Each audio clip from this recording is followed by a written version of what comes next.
Dating magkasintahan sina Carlos at Sandra. Ngunit iniwan ni Carlos ang babae nang wala man lang paliwanag. Iniwang wasak ang puso at pangarap nito. Pagkalipas ng ilang taon, muli silang nagtagpo. At sa gulat ni Sandra, unang salitang binitawan ng binata ay isang alok ng kasal. Tinanggap niya ito, hindi dahil sa pagmamahal, kundi dahil yun lang ang tanging paraan para mabawi ang lupain ng pamilya nila. Ngunit sa likod ng kasunduang yon, may natatagong emosyon, sugat at pag-ibig na hindi tuluyang nawala. Magkaroon kaya ng second chance sa muli nilang pagsasama sa iisang bubong? Magandang araw, Angels. Isang story muli ang nais kong ibahagi sa inyo na siguradong magbibigay kilig at inspirasyon sa bawat isa. Pero bago tayo magpatuloy, kung bago ka pa lamang sa ating channel, ay pakilike po ng ating video, paklik din ang subscribe button, gayon din ang bell icon para lagi kayong updated sa mga parating ko pang uploads. Sa maliit na bayan ng San Rafael, nakatira si Sandra, isang simpleng babae na lumaki sa hirap, ngunit puno ng pangarap. Siya ang panganay sa magkakapatid, at simula nang mamatay ang kanilang mga magulang, siya na ang umako sa lahat ng responsibilidad. Isang araw, gumuho ang lahat ng malaman niyang ibinenta ng kapatid niya ang lupang tanging pamana sa kanila. At ang bumili ay walang iba kundi ang taong pinakakamuhian niya sa buhay, si Carlos Salvador, ang ex-boyfriend niyang bilyonaryo. Dating sila ni Carlos noong kolehiyo. Minsan niyang minahal ng buong buo ang binatang yon, hanggang sa bigla na lang itong nawala sa buhay niya at iniwan siya nang wala man lang paliwanag. Kaya nang muli silang magkita, puno ng sakit at galit ang puso ni Sandra. Pero hindi niya inasahan na sa muling pagkikita nilang iyon, mag-aalok ito ng isang kasunduan na magpapabago sa kapalaran niya. Pakakasalan mo ko, Sandra, kapalit ng lupang yun. Akala niya nagbibiro lang ito, pero seryoso si Carlos. Alam niyang desperada si Sandra, at yun mismo ang dahilan kung bakit niya ito inalok ng kasal. Ngunit sa likod ng bawat ngiti ni Carlos, may tinatagong dahilan. Isang lihim na magpapabago sa lahat ng alam ni Sandra tungkol sa kanilang nakaraan. Hindi niya alam kung galit pa ba siya o kung nasasaktan pa rin siya dahil may bahagi ng puso niyang hindi pa rin tuluyang nakalimot. Tahimik lang si Sandra habang nakaupo sa tapat ni Carlos. Sa loob ng isang mamahaling opisina na hindi niya kailanman inakalang mapapasukan niya. Ang lamig ng aircon ay tila nanunuot sa kanyang balat. Ngunit mas malamig pa rin ang titig ng lalaking minsan niyang minahal. Ang dating binatang simpleng nangangarap noon sa kolehiyo ay ngayon ay isa ng makapangyarihang bilyonaryo. At siya naman, isang babaeng desperado para sa lupa na pinaghirapan ng kanilang mga magulang. Pakakasalan mo ko, Sandra, kapalit ng lupa. Malamig, ngunit malinaw na sabi ni Carlos, habang pinaglalaroan ng mamahaling pluma sa pagitan ng kanyang mga daliri. Hindi agad nakasagot si Sandra. Nanuyo ang kanyang lalamunan. Ano ka? Nahihibang? Singhal niya. Pilit pinagtatakpan ang kabang bumabalot sa puso niya. Marami kang pera, Carlos. Kung gusto mo ng kasal, bumili ka ng bride sa internet. Ngumiti si Carlos, ngunit may halong pait ang ngiting yon. Iba ka, Sandra. Alam mong hindi ko mabibili ang kasaysayan natin. At yun ang gusto kong ayusin. Napasinghap siya. Kasaysayan? Paano mo aayusin ang isang pusong iniwan mong durog, Carlos? Paano mo babalikan ang mga gabing umiiyak ako dahil wala man lang akong natanggap na paliwanag? Bakit ako? Mahina niyang tanong. Tumayo si Carlos. Marahan siyang nilapitan. Naramdaman niya ang kabog ng puso niya habang unti-unti itong lumapit. Hanggang sa halos maramdaman na niya ang init ng hininga nito. Dahil ikaw ang utang ng nakaraan ko. At ngayon, gusto kong bayaran yun kahit sa paraan na to. Napaatras si Sandra. Gulong-gulo. Gusto niyang tumakbo palabas. Ngunit naalala niya ang kapatid niyang si Rico, ang nagbenta ng lupa. Kung hindi siya papayag, mawawala na sa kanila ang lupang yon, pati ang bahay na kinalakihan nila. Gaano katagal? Tanong niya sa wakas. Pilit nilulunok ang pride. 1 taon. Pagkatapos nun, pwede ka nang umalis sa buhay ko. Ibabalik ko ang lupa, pati ang lahat ng gastos. Pero sa loob ng 1 taon, gusto kong umakto kang asawa ko sa harap ng lahat. Natahimik si Sandra. Sa isip niya, ito na siguro ang pinakamabigat na desisyong gagawin niya sa buong buhay niya. Pero sa bawat segundong lumilipas, unti-unting lumalakas ang tibok ng puso niya. Hindi dahil sa galit, kundi dahil may bahagi pa rin sa kanya na hindi makalimot sa lalaking ito.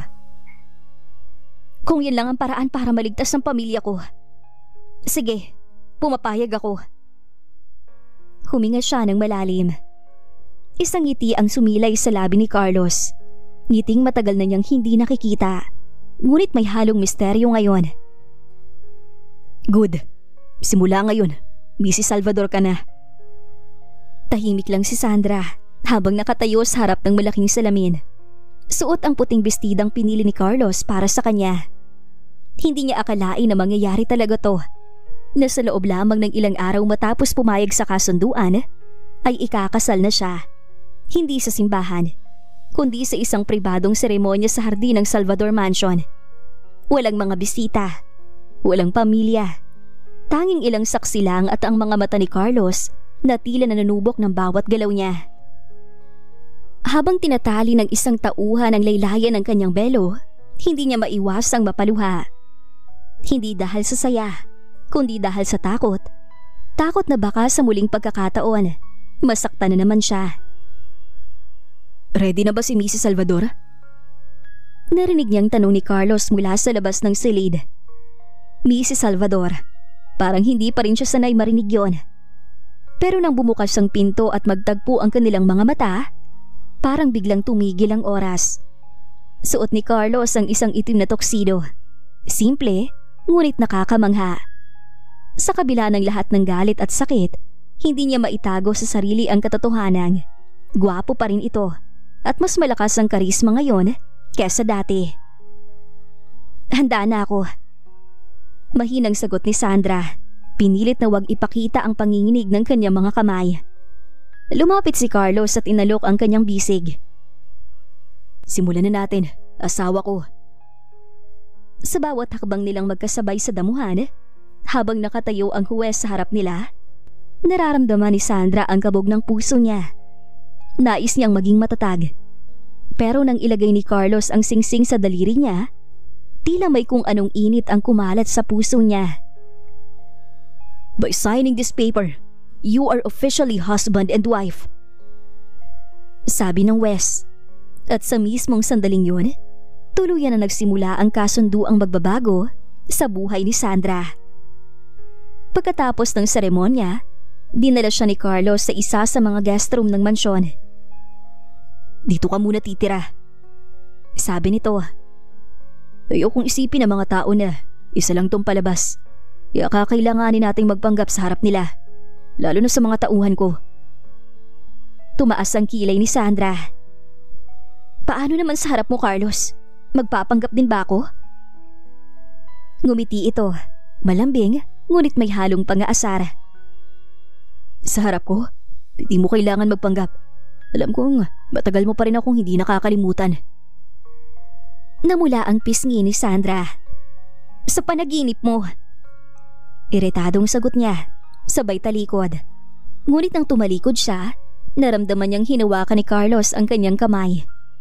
Mainit, matatag, at may bigat ng emosyon. Maglaro man tayo sa kasunduan, Sandra. Pero tandaan mo, sa bawat araw na magkasama tayo, baka mahirapan ka ng sabihin wala ka nararamdaman sa akin. Nabitawan niya ang kamay nito at marahang sumagot. Baka ikaw ang unang bumigay. Makalipas ang seremonya, parang nananaginip pa rin si Sandra habang naglalakad sa malawak na hallway ng Salvador Mansion. Hindi siya sanay sa ganitong karangyaan.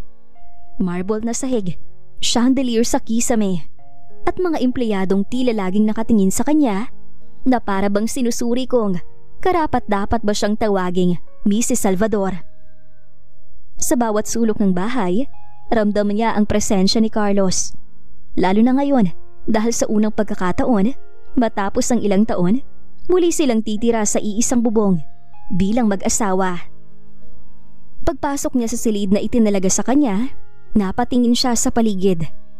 Malambot ang kama, amoy mamahaling pabango ang hangin, at may nakahandang pajama sa gilid. Ngunit bago pa man siya makapagbihis, bumukas ang pinto. Si Carlos, nakasuot pa rin ng puting polo na bahagyang nakabukas ang itaas na botones. Hawak ang isang basong alak. Ang tikas ng tindig nito ay sapat na para manghina ang tuhod niya. "Magaan ba ang kwarto?" tanong ni Carlos habang marahang umupo sa gilid ng kama. "Mas magaan siguro kung wala ka rito." Malamig na sagot ni Sandra, sabay talikod para magpanggap na abala. Ngumiti si Carlos, bahagyang napaubo bago uminom ng alak. "Hindi mo kailangan laging maging defensive, Sandra. Hindi naman kita sasaktan. Hindi na ako yung Carlos na iniwan mo noon." Napalingon siya, sumiklab ang galit sa mga mata. "Hindi ako nang iwan, Carlos. Ikaw ang biglang nawala. Tandaan mo yan." Natahimik silang parehas. Isang saglit ng katahimikan na puno ng alaala. Pareho nilang alam na sa likod ng mga salitang yon ay may mga sugat na hindi pa tuluyang naghihilom. Lumapit si Carlos, mabagal, parang sinusukat ang bawat hakbang. "Kung alam mo lang kung bakit ako umalis noon." "Hindi ko na kailangan malaman." Putol ni Sandra. "Ang mahalaga, tapos na tayo. Ang kasunduan lang ang nagbabalik sa atin, hindi ang pag-ibig na matagal nang tapos." Ngunit bago pa siya makalayo, hinawakan ni Carlos ang kamay niya. "Sabihin mo yan ulit habang tinitingnan mo ko sa mata, Sandra." Hamon nito. Dahan-dahan siyang lumingon. Nagtagpo ang kanilang mga mata. Mainit, puno ng alaala at tanong. Wala na siyang nasabi. Ang tanging naramdaman niya ay ang kakaibang tibok ng puso na parang gusto nang kumawala. "Hindi mo kayang sabihin. Dahil kahit anong pilit mo, daron pa rin ako sa puso mo." Nangilid ang luha ni Sandra. "Walang ikaw sa puso ko." Mahinang sabi niya, bagaman alam niyang kasinungalingan lang yon. Ngumiti si Carlos, isang ngiting alam niyang puno ng tiwala.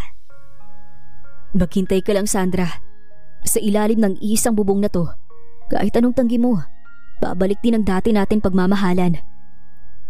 At sa gabing yon, habang magkalapit silang natutulog sa magkaibang gilid ng kama, pareho silang nagkunwaring walang nararamdaman. Ngunit pareho nilang alam, nagsisimula na namang umusbong ang apoy ng nakaraan. Hindi makatulog si Sandra ng gabing yon. Sa bawat pag-ikot niya sa kama, paulit-ulit bumabalik sa isip niya ang mga salitang binitiwan ni Carlos. Sa ilalim ng iisang bubong na to, babalik din ang dati. Ngunit paano kung totoo nga? Paano kung kahit anong tanggi niya, hindi niya kayang pigilan ang puso niyang matagal na nagtaksil sa isip niya? Bumangon siya at lumapit sa bintana. Mula roon, tanaw niya ang malawak na hardin ng mansyon. Ang mga ilaw na nakasabit sa mga puno ay parang mga bituin na nagpapaalala ng isang gabi. Ilang taon na ang nakakalipas. Flashback, 5 taon na ang nakaraan. Si Sandra noon ay isang scholar sa universidad. Mahirap lang ang buhay niya, ngunit puno siya ng pangarap. Isang gabi, nag-volunteer siya sa isang fundraising event ng mga estudyante. At doon niya unang nakita si Carlos Salvador, ang batang mayaman na laging laman ng campus news dahil sa katalinuhan, kagwapuhan at yaman ng pamilya.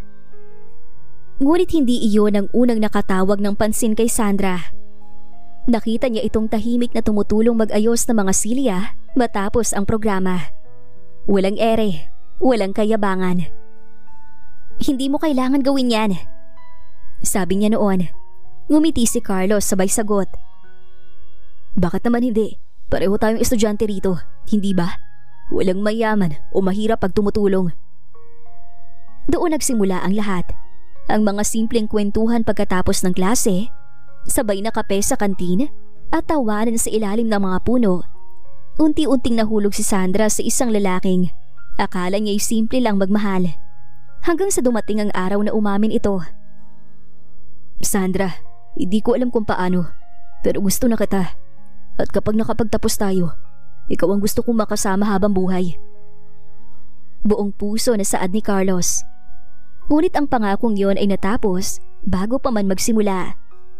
Isang araw, bigla na lang itong nawala. Walang tawag, walang paliwanag, walang kahit isang sulat. Naiwan si Sandra na umiiyak sa gitna ng ulan. Tanga ng isang pangakong hindi tinupad ng binata. End of flashback. Ngayon, habang nakatingin siya sa labas ng bintana, muli niyang naramdaman ang sakit. Bakit mo ko iniwan noon, Carlos? Mahina niyang bulong. Ngunit bago pa siya tuluyang lamunin ng lungkot, narinig niya ang pamilyar na tinig mula sa likod. Bakit hindi ka patulog? Sabi ni Carlos, nakatayo sa may pinto, suot ang puting t-shirt at pajama. Gabi pa lang, iniisip mo na ako?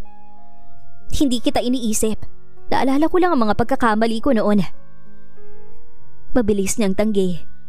Lumapit si Carlos, tumigil sa harap niya. Kung ganun, pareho tayo.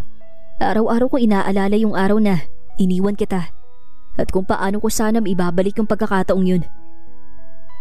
Tahimik si Sandra, ngunit sa loob-loob niya, naramdaman niyang may kakaiba sa tono ng boses nito. May bigat, may katotohanan. At sa unang pagkakataon matapos ang maraming taon, nakita niyang tila nagsisisi talaga si Carlos. Ngunit sapat ba yun para muling buksan ang puso niyang minsan ang nasugatan? Tahimik lang si Sandra habang nakatitig kay Carlos. Hindi niya alam kung anong mas dapat niyang maramdaman. Galit, awa o pagkalito. Sa unang pagkakataon, narinig niyang nagsalita ito ng may bigat, may lungkot, at may mga salitang tila matagal na nitong kinikimkim. Gusto mo malaman kung bakit ako nawala noon? Tanong ni Carlos habang marahan siyang lumapit. Napakarap si Sandra, hindi makapagsalita.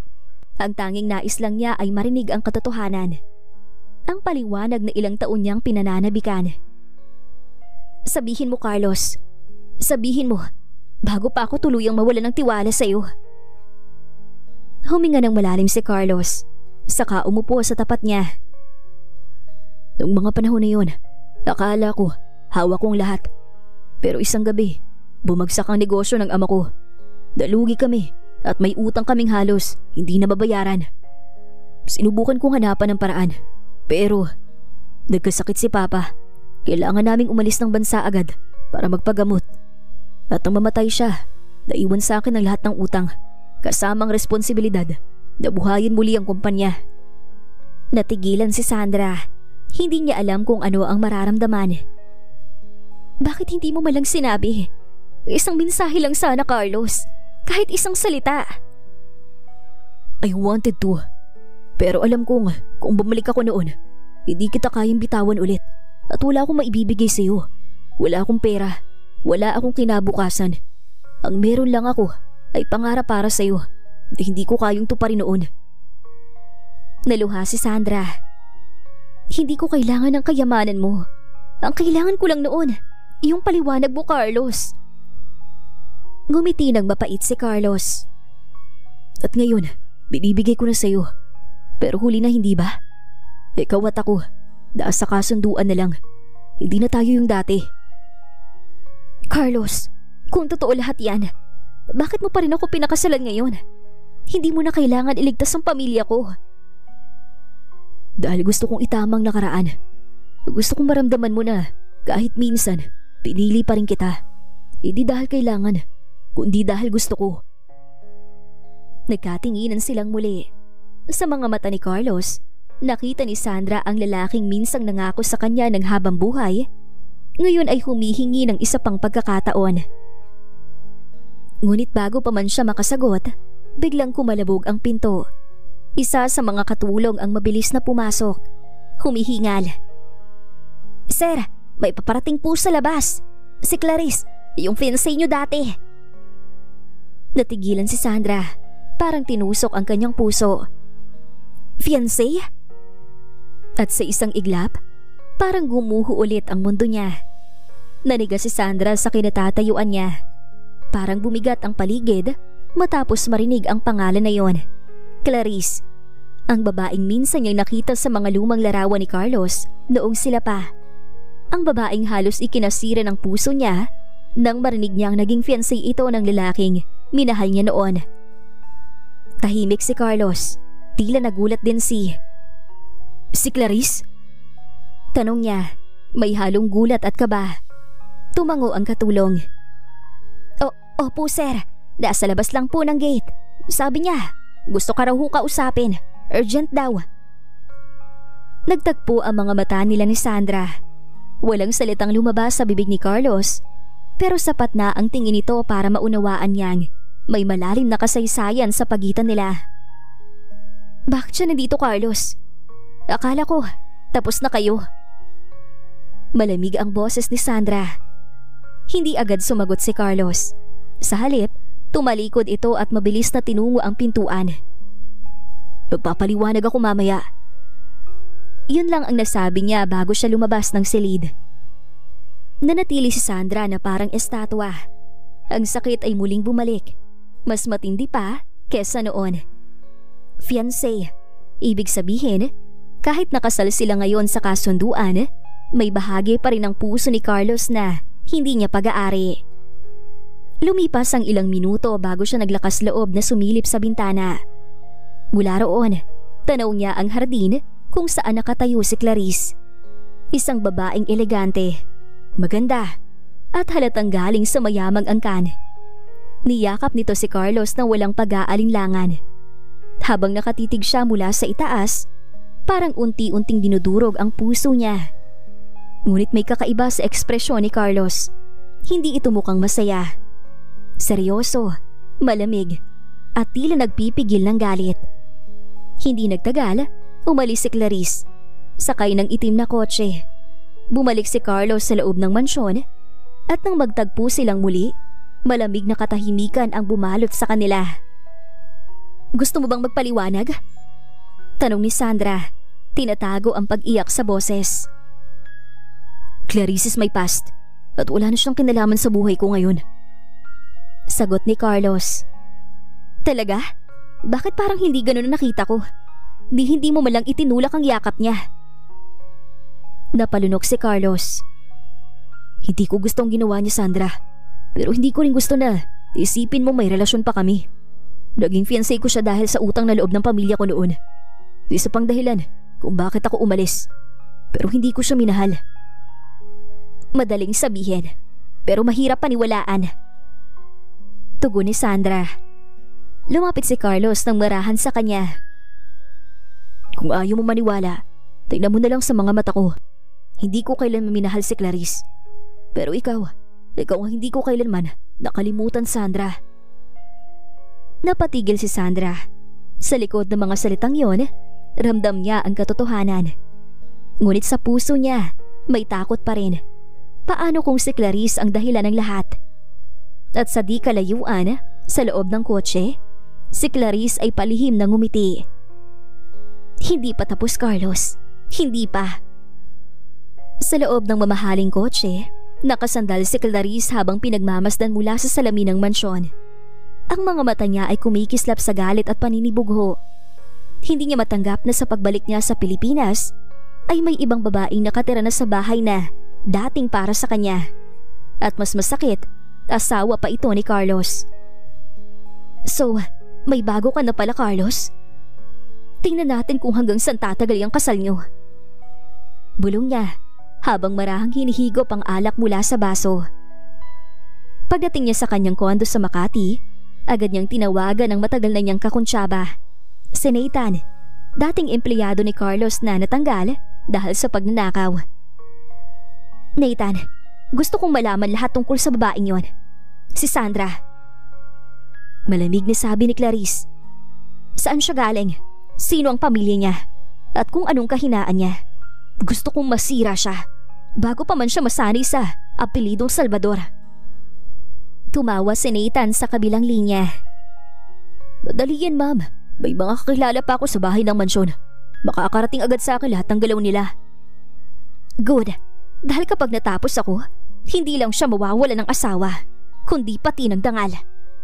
Sagot ni Clarice na may ngiti sa labi.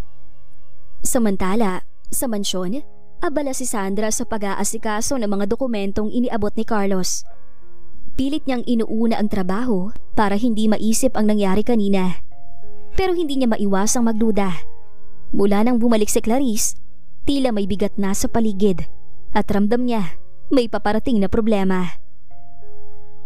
Hindi mo pa rin ako kinakausap, sabi ni Carlos, nakakapasok lang sa study room. Sandra, ilang beses ko bang kailangan ulitin? Tapos na si Clarice sa buhay ko. Tumaas ang tingin ni Sandra. Malamig ang tono. Hindi mo kailangan ipaliwanag.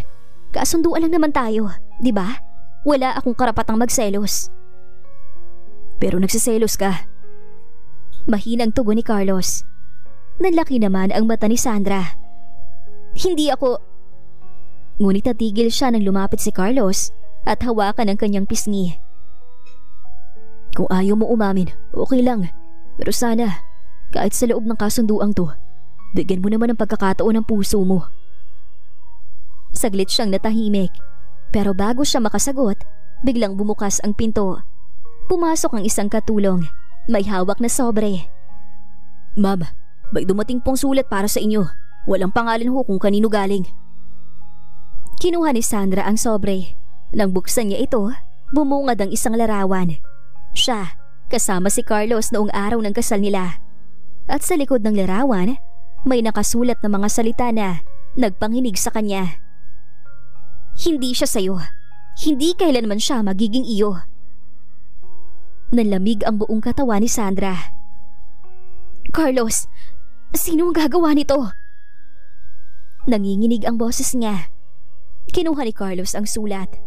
Ngunit bago pa siya makasagot, may tumunog na cellphone ni Sandra. Isang hindi kilalang numero. At pagdinig niya sa kabilang linya, pamilyar ang boses.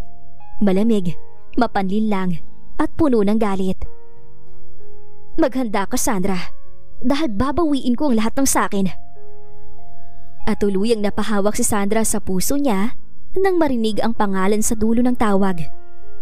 Ako to, si Clarice. Maagang nagising si Clarice kinabukasan, nakasuot ng pamilyar na ngiti sa labi. Ang ngiting may halong determinasyon at puot. Sa mesa ng kanyang kondo, nakalatag ang ilang mga larawan ni na Carlos at Sandra. Mga kopya ng dokumento mula sa kumpanya at isang flash drive. Lahat yon ay bahagi ng kanyang plano. Kung akala ng babaeng yun ay siya ng karapat-dapat kay Carlos, nagkakamali siya. Hindi siya para kay Sandra. Dahil ako ang una. Ako ang tunay. Tinawagan niya si Nathan, ang kanyang impormante. Nathan, gusto kong simulan na natin ang plano. Ipasok mo yung edited na file sa email ni Sandra. Gusto kong magmukha siyang may kasalanan sa paglabas ng confidential documents. Walang problema, ma'am. Pagkatapos nito, siguradong magagalit si Mr. Salvador sa kanya. Sagot ni Nathan. Ngumiti si Clarice. Perfect. The first step to break a marriage is to destroy trust. Sa kabilang banda, abala si Sandra sa pag-aayos ng mga papeles sa opisina ni Carlos. Hindi niya napansin na may bagong email na pumasok sa kanyang account na may subject, The Urgent, Company Data Leak. Pagbukas niya, bumungad ang ilang dokumentong may pangalan niya bilang Sander. Mga file na may kaugnayan sa confidential na proyekto ng kumpanya. Hindi ko naman to pinadala. Bulong ni Sandra, kinakabahan. Ilang minuto lang, dumating si Carlos. Dala ang isang matigas na ekspresyon. Sandra, may problema. May lumabas na mga file mula sa system mo. Confidential to at delikado para sa kumpanya. Nanlaki ang mata ni Sandra. Carlos, hindi ako yun. Hindi ko gagawin yun sa'yo sa kumpanya mo. Gusto kong maniwala, pero kailangan kong alamin kung paano nangyari to. May mga tao na nagsasabing ikaw may hawak ng account. Sagot ni Carlos, pilit na pinapakalma ang sarili. Napahawak si Sandra sa puso niya. Pakiramdam niya ay parang sinasaktan siya ng sitwasyon. Carlos, please, maniwala ka sa akin. Bago pa siya makasagot, biglang bumukas ang pinto at pumasok si Clarice. Nakaayos na puno ng galit sa mga mata. "Oh, I'm sorry. I didn't mean to interrupt." Wika ni Clarice, may kunwaring pag-aalala sa muka. "Narinig ko lang ang problema, Carlos. Baka kailangan mo ng tulong ko. I still remember how the system works."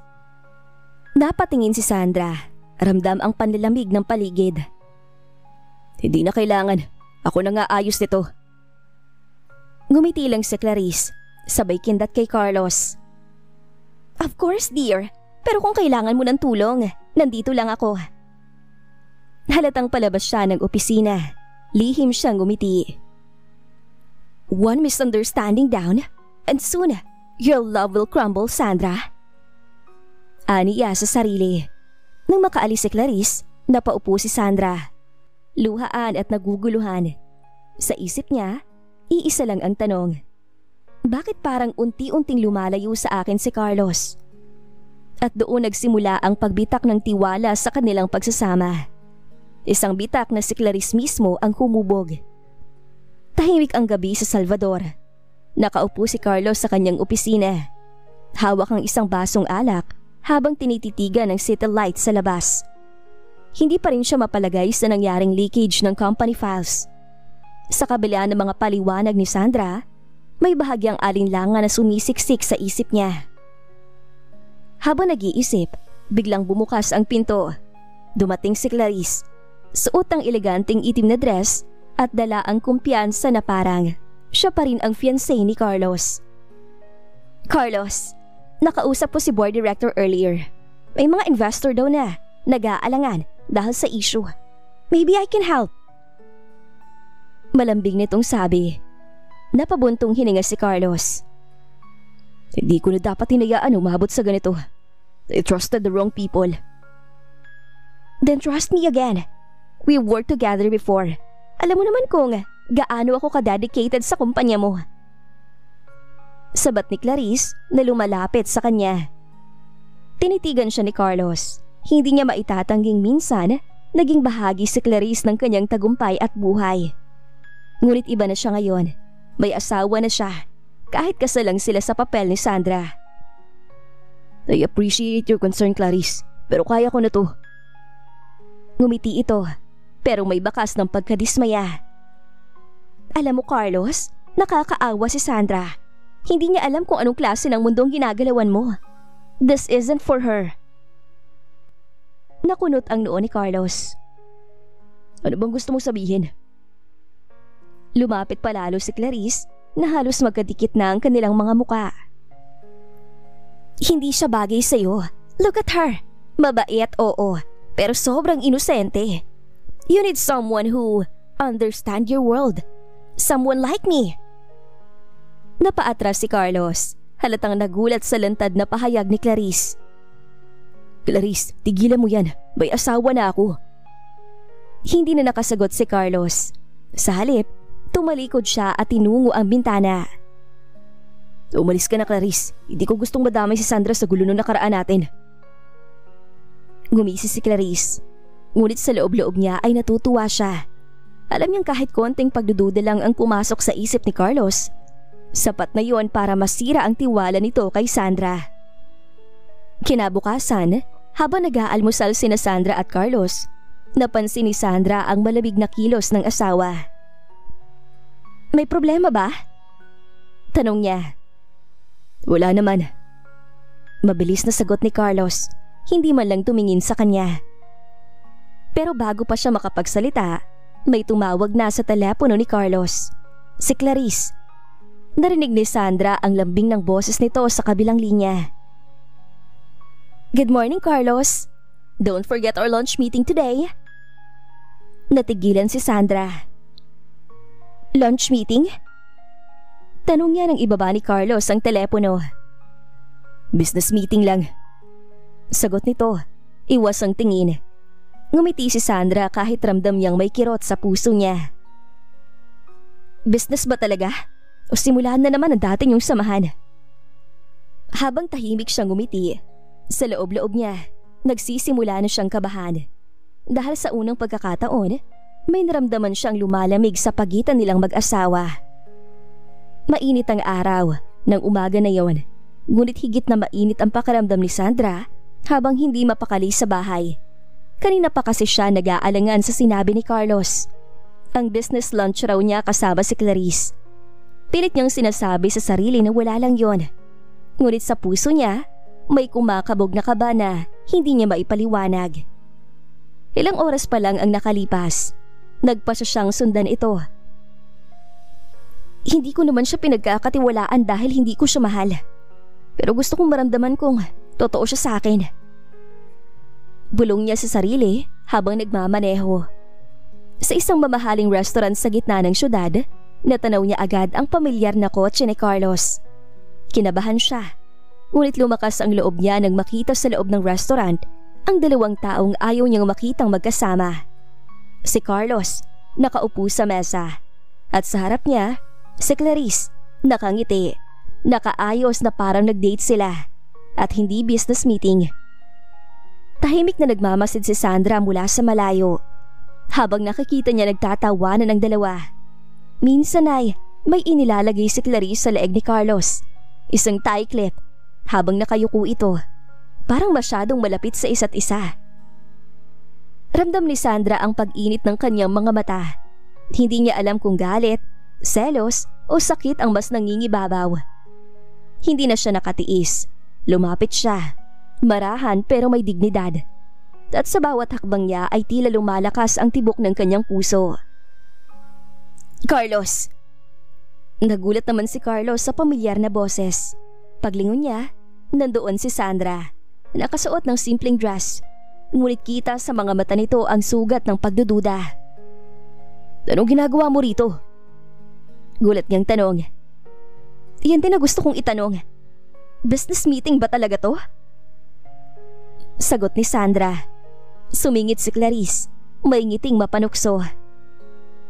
Oh Sandra, I didn't know you joined us. Don't worry, we're just catching up about old projects. Old projects? Napakapit si Sandra sa upuan. Pigil ang emosyon. Mukhang may mga bagay kayong kailangan tapusin nga. Tumayo si Carlos at agad siyang nilapitan. Sandra, please, don't make a scene. Hindi to yung iniisip mo. Ngumiti si Sandra kahit nangingilid na ang mga luha. Kung hindi, sana ako rin ang unang nakakita sa mga ganitong sandali. Pero parang laging huli ako, di ba? Hindi na siya naghintay ng sagot. Tahimik siyang umalis. Habang natiling nakatayo si Carlos sa gitna ng restaurant, bit-bit ang bigat ng konsensya. Naiwan si Clarice na nakangiti, tagumpay sa kanyang unang plano. That's right, Sandra. Let jealousy do the work for me. Bulong niya sa sarili. Pag-uwi ni Sandra, dire-diretso siya sa kwarto. Hindi niya mapigilang umiyak. Bakit ganun? Mahal ko pa siya. Pero bakit ako laging nasasaktan? Sa labas ng bahay, dumating si Carlos, bit-bit ang guilt. Ngunit bago siya makapasok, narinig niya ang marahang hikbi ni Sandra mula sa loob. At sa gabing yun, unang beses niyang maramdaman ang takot na baka mawala na talaga sa kanya si Sandra ng tuluyan. Lumipas ang 3 araw na tila napakabagal para kay Sandra. Tahimik ang buong bahay. Walang tawanan, walang kwentuhan, at higit sa lahat, parang may yelo sa pagitan nila ni Carlos.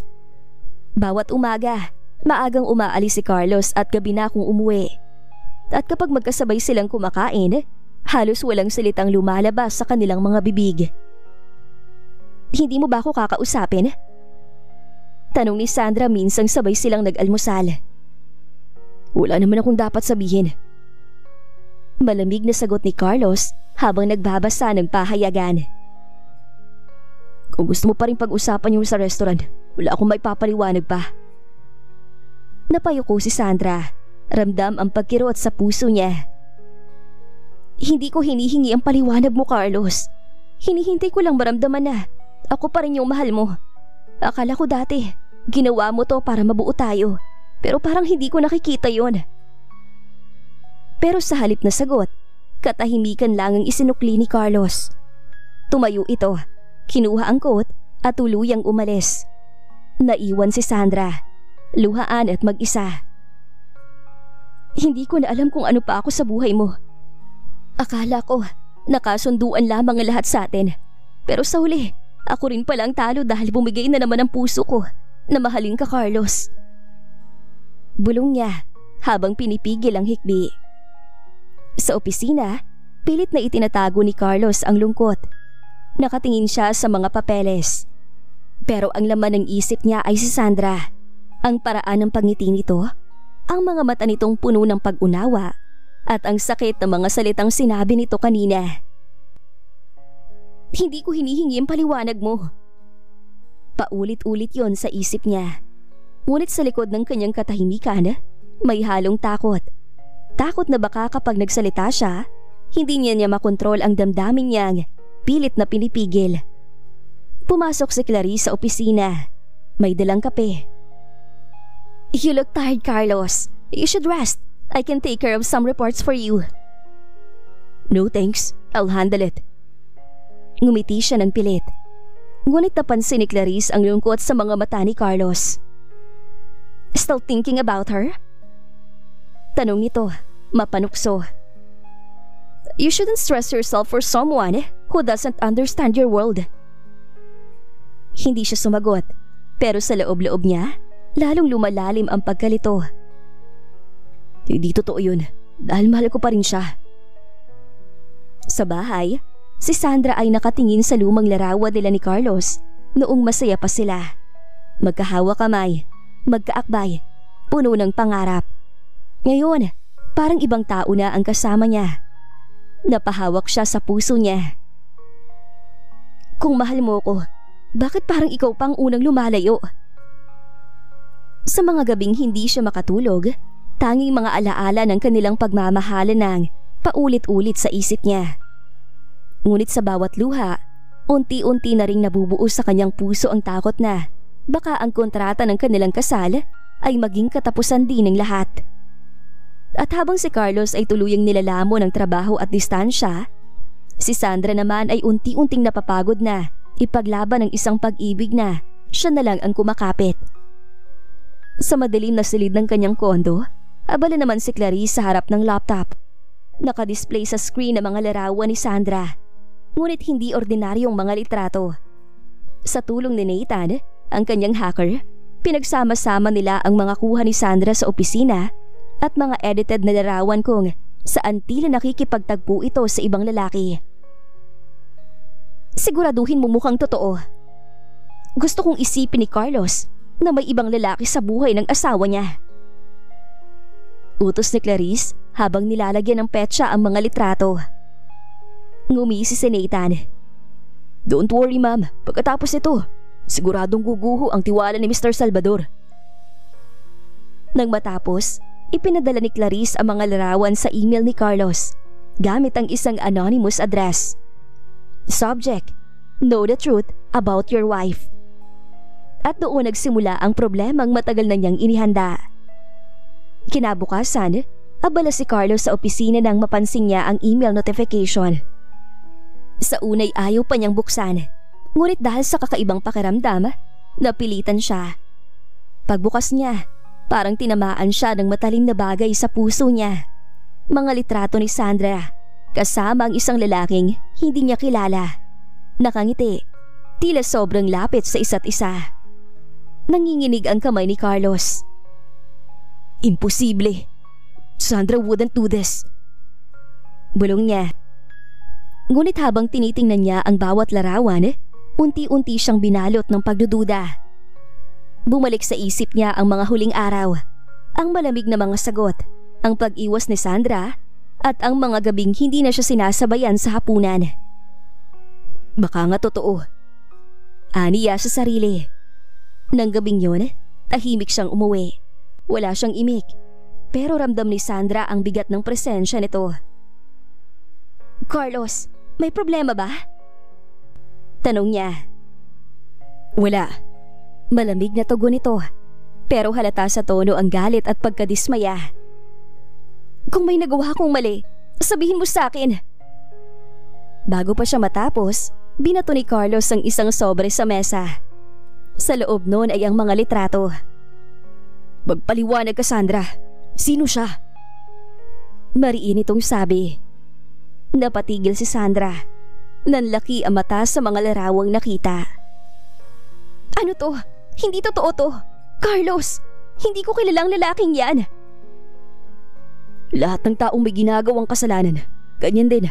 Sinasabi na wala silang alam. Pero paano mo ipapaliwanag ang nasa litrato? Sigaw ni Carlos, hindi na napigilang ilabas ang galit.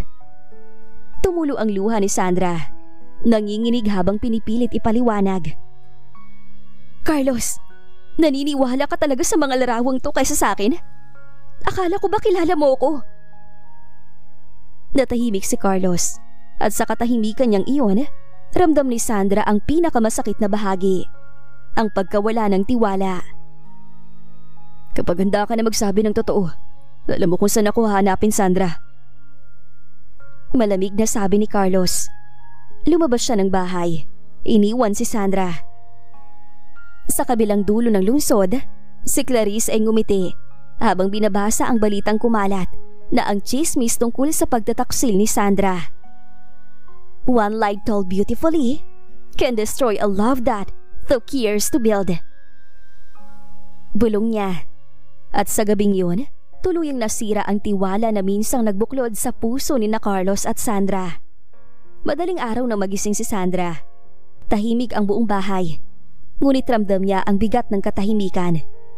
Matagal na niyang iniiyakan ang mga salitang binitawan ni Carlos kagabi. Parang paulit-ulit na sugat na binabalikan ang isip niya. Kapag handa ka na magsabi ng totoo, alam mo kung saan ako hahanapin. Wala nang mas masakit pa kaysa sa hindi paniniwala ng taong minsan mong pinagkatiwalaan ng buong puso. Kaya ngayong umaga, sa wakas, napagpasyahan niyang tapusin na ang lahat. Tumayo siya, binuksan ang aparador at isa-isang inilagay sa maleta ang kanyang mga damit.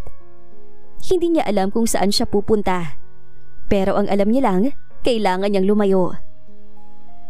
Baka kapag nawala ako, saka mo lang maalala kung paano mo ako minahal.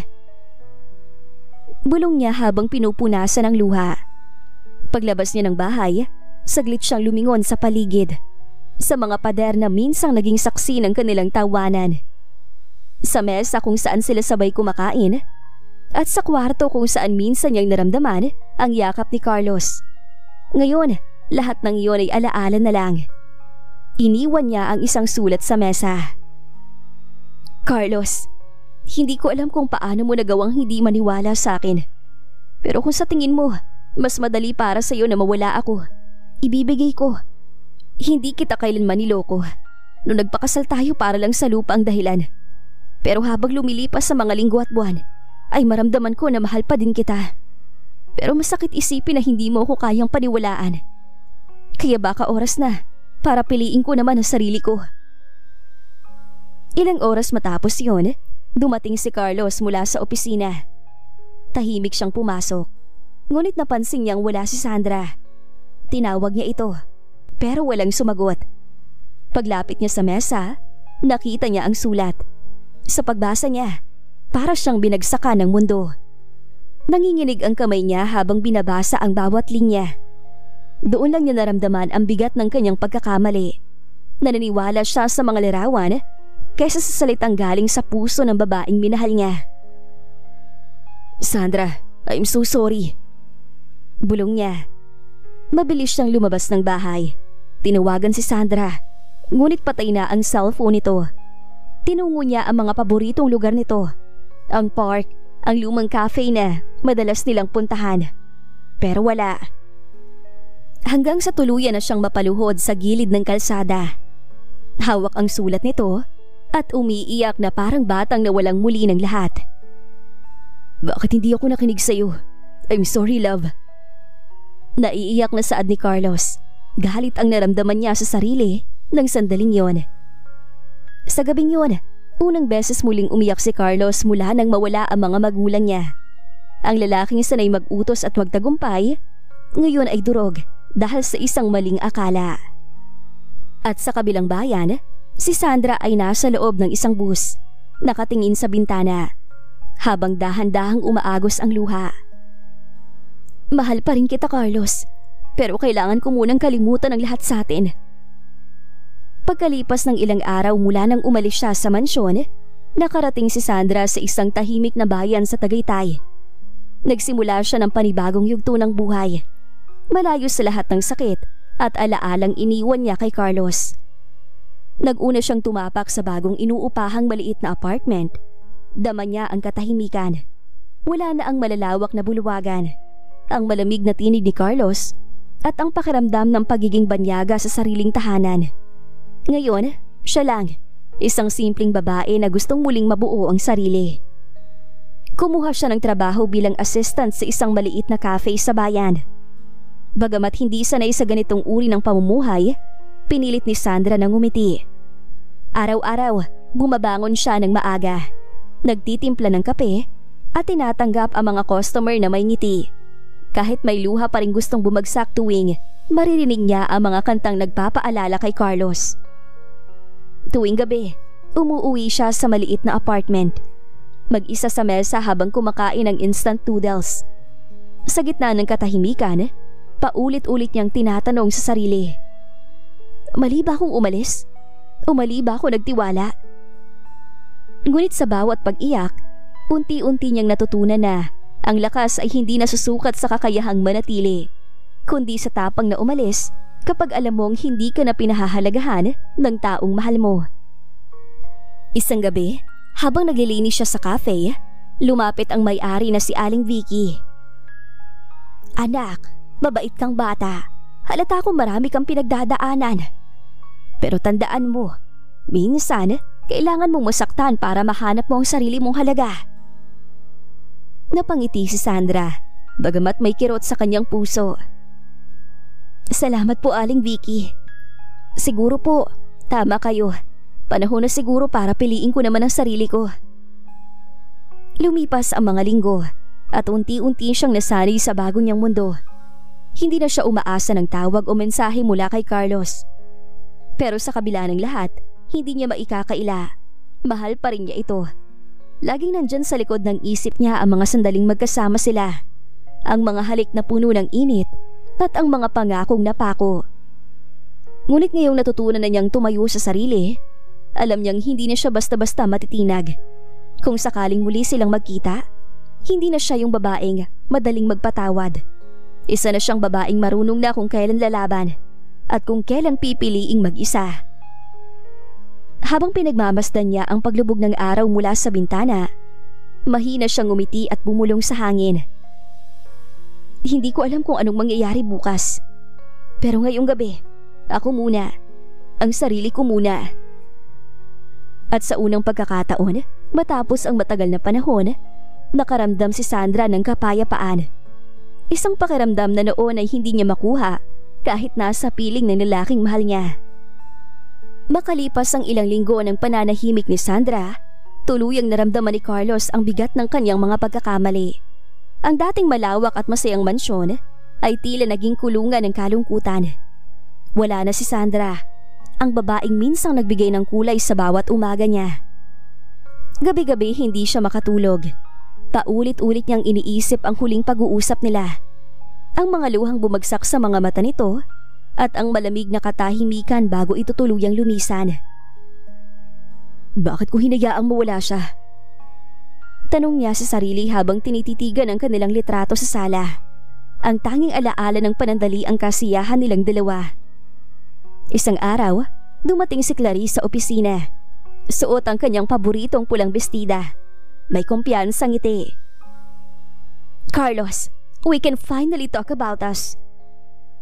Sabi nito, ngunit hindi na kagaya ng dati si Carlos. Sa halip na lambing, malamig ang kanyang titig. Walang tayo, Clarice. At may nalaman akong dapat kong malaman noon pa. Mariin niyang sagot. Napatigil si Clarice. Hindi niya inasahan ang galit na yon. Kinabukasan, dinala ni Carlos sa opisina ang isang USB na ipinasa sa kanya ng kanilang sekretarya. Mga CCTV footage at email exchanges na nagpapatunay ng mga kasinungalingang ginawa ni Clarice. Isa raw na mga pekeng larawan ni Sandra na may ibang lalaki Larawang ipinagawa pala ni Clarice sa isang editor para siraan ang asawa niya. Habang pinapanood ni Carlos sa mga yon, nanlamig siya. Napaupo siya sa kanyang mesa. Hawak ang noo at unti-unting bumagsak ang mga luha. Diyos ko, anong nagawa ko? Bulong niya. Pumasok si Clarice, nagmamadaling bawiin ang lahat. Carlos, please, I just did it because I love you. Akala ko... Love? Ang pagmamahal, hindi sinisira ang taong mahal mo. Dahil sa'yo nawala ang taong totoong mahal ko. Ang asawa ko. Na walang babaeng tunay na nagmamahal sa akin, Clarice. Umalis ka na, Clarice, bago pa ako makagawa ng bagay na pagsisisihan mo. At itong tatandaan mo, matagal na tayong tapos at gagawin ko ang lahat para bumalik sa akin si Sandra. Galit na saad ni Carlos. Lumabas si Clarice nang umiiyak habang naiwan si Carlos sa gitna ng mga alaala. Sa gabing yon, walang ibang laman ang isip niya kundi ang paghahanap kay Sandra. Agad niyang ipinahanap ito sa mga tauhan, sa mga kaibigan, at maging sa mga lugar na madalas nitong puntahan. Ngunit tila ba nilamon ng lupa si Sandra. Walang bakas, walang mensahe, walang tawag. Sa bawat araw na lumilipas, lalong tumitindi ang pangungulila niya. Isang gabi, dinalaw niya ang dating kwarto nila. Doon niya nakita ang kahon ng mga liham ni Sandra. Mga sulat na hindi niya kailanman binuksan. Binasa niya ang una at doon niya naramdaman ang tindi ng pagmamahal na itinapon niya lang. Kung sakaling dumating ang araw na mawala ako, sana maalala mong minahal kita ng totoo. Napaluha siya. Mahal pa rin niya ako. At ako naman, huli na nang matutunan kong siya lang pala ang kailangan ko. Habang pinagmamasdan niya ang mga liham, binitawan niya ang isang pangako sa sarili. Hahanapin kita, Sandra. Kahit saan, hindi ako titigil hanggat makasama kitang muli. Isang umaga, habang abala si Sandra sa pagsasaayos ng mga mesa, may dumating na grupo ng mga kliyente. Isa ro ng isang lalaking nakaitim na coat, nakatalikod sa kanya. Good morning po, sir. Magalang niyang bati habang nag-aabot ng menu. Ngunit nang lingunin siya ng lalaki, tila huminto ang mundo ni Sandra. Carlos? Mahina niyang sambit, halos hindi makapaniwala. Ang mga mata nito ay puno ng emosyon, parang matagal nang gustong magsalita. Dahan-dahan itong lumapit sa kanya. Sandra, sa wakas, natagpuan na rin kita. Nagkatinginan silang dalawa at sa loob ng ilang segundo, bumalik lahat ng sakit, ng galit at ng pagmamahal. Hindi alam ni Sandra kung tatakbo ba siya o haharapin ito. Pero bago pa siya makagalaw, nagsalita ng muli si Carlos.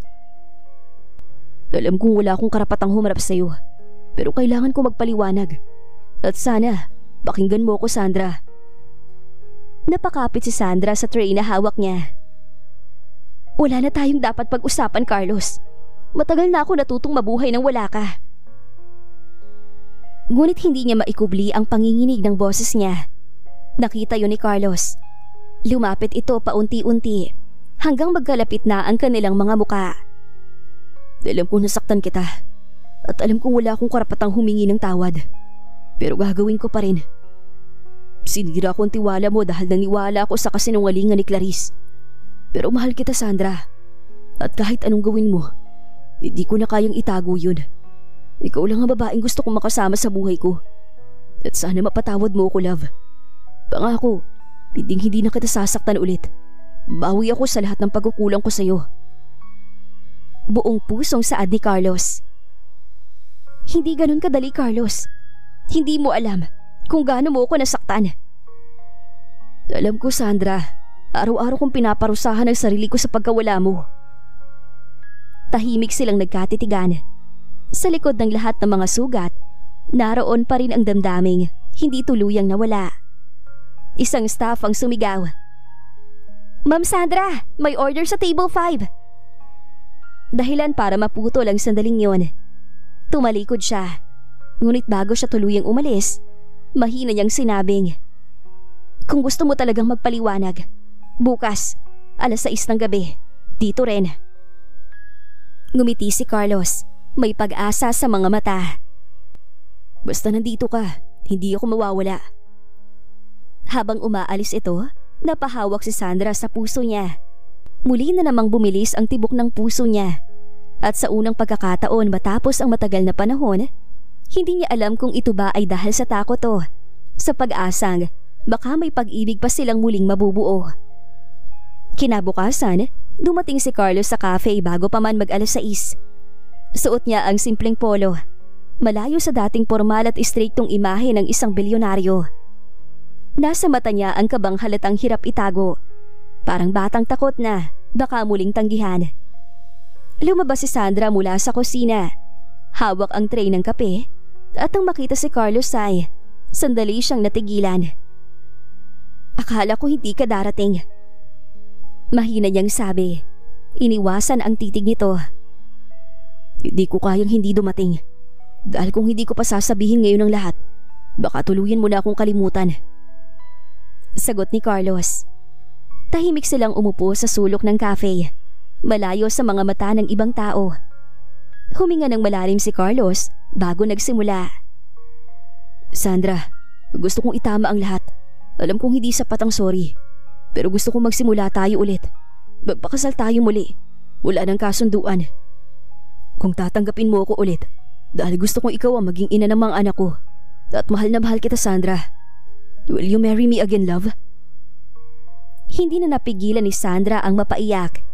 Alam niya na kahit anong tanggi ng isip niya, ay iba ang sinisigaw ng puso niya. Mahal na mahal pa din niya ang asawa. Alam ko na hindi perpekto ang pagsasama natin. Madami pa tayong pagdadaanan na pagsubok. Pero ngayon, haharapin ko ng lahat. Ilalaban ko kung ano ang totoo kong nararamdaman. Handa akong muling sumugal, Carlos. Dahil alam ko sa sarili ko na mahal pa din kita. Yes, handa akong maging ina ng mga anak mo at makasama ka habang buhay. Umiiyak na saad ni Sandra. Hindi naman napigilan ni Carlos ang mapangiti.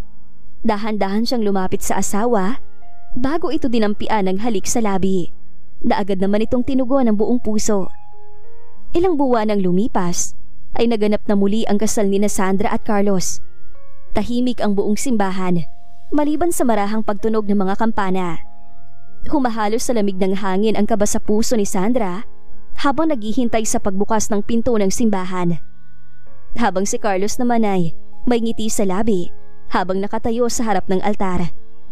Hindi niya mapigilang mapaluha sa tuwa.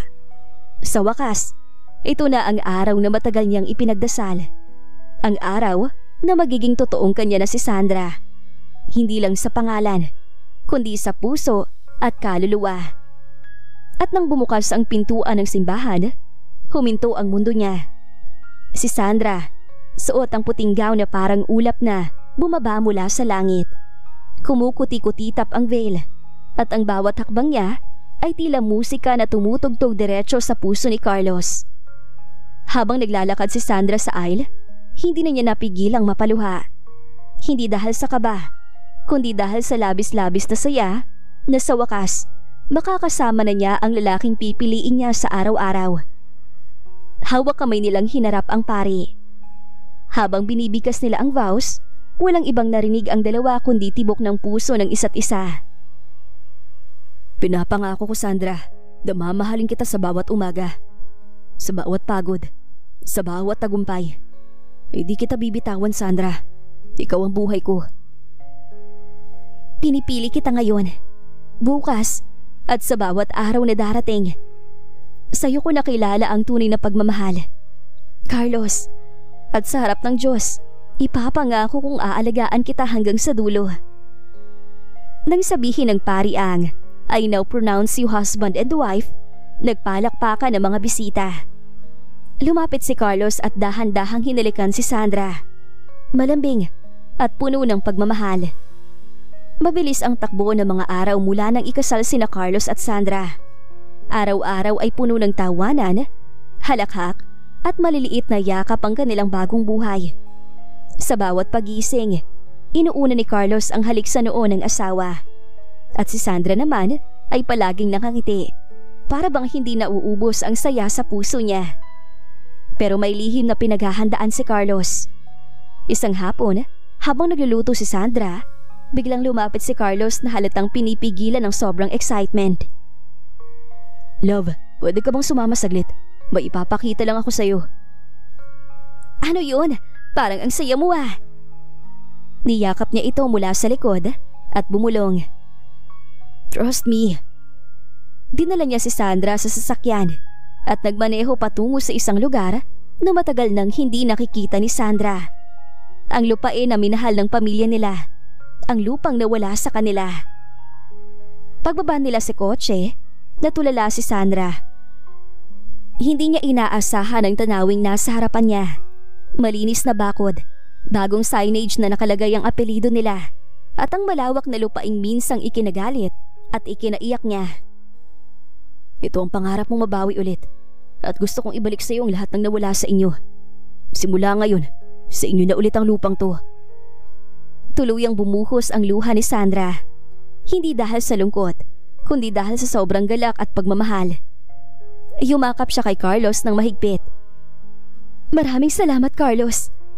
Sobrang mahal na mahal kita. At mahal na mahal din kita. Hindi lang lupain ang gusto kong ibalik sa iyo, pati kapayapaan, pangarap, at isang buhay na puno ng saya. Isang pamilya na ating bubuuin, love.